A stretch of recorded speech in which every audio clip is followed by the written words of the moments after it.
అన్న కోసం పార్టీ కష్టాల్లో ఉన్నప్పుడు చెల్లి పోరాటం చేసింది. ఇప్పుడు చెల్లిని పక్కన పెట్టారు అని ఈ కూటమి ఎల్లో సోషల్ మీడియా అంటున్నారు. సరే, మీ లెక్క ప్రకారమే వద్దాం. మా జగన్మోహన్ రెడ్డి పార్టీ పెట్టినప్పుడు, కాంగ్రెస్ పార్టీ అక్రమ కేసులు పెట్టి జగన్మోహన్ రెడ్డిని జైల్లో పెట్టినప్పుడు షర్మిల మా పార్టీ కోసం కష్టపడ్డారు. అది వాస్తవం.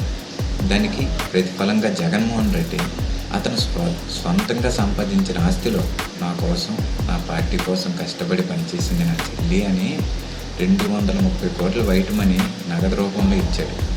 బిజినెస్లో కొన్ని షేర్లు కూడా ఇచ్చాడు, విత్ ప్రూఫ్ ఉంది.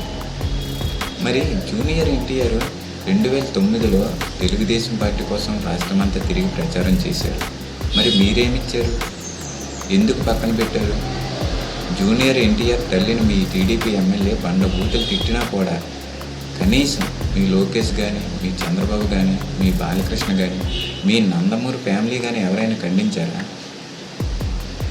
ఇదే అసెంబ్లీలో లోకేష్ తల్లిని వైసీపీ వాళ్ళు తిట్టారు అనే అబద్ధాలు చెప్పినా కూడా ఇదే నందమూరి ఫ్యామిలీ మొత్తం బయటకు వచ్చి ఖండించారు. జూనియర్ ఎన్టీఆర్ కూడా ఖండించారు. మరి జూనియర్ ఎన్టీఆర్ తల్లిని తిట్టినప్పుడు మీ నందమూరి ఫ్యామిలీ మొత్తం ఎక్కడికి పోయారు? మీ నారా ఫ్యామిలీ ఎందుకు ఖండించలేదు?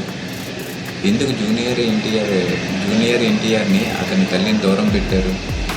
సమాధానం చెప్పండి రాష్ట్ర ప్రజలకు. ఏదో మీది మాత్రమే ఫ్యామిలీ, అవతల వాళ్ళది ఫ్యామిలీ కానట్టు రోజు జగన్మోహన్ రెడ్డి మీద పడి కుక్కలు పెడుతున్నారు. సిగ్గులేదా మీకు వాళ్ళ ఫ్యామిలీ గురించి మాట్లాడటానికి?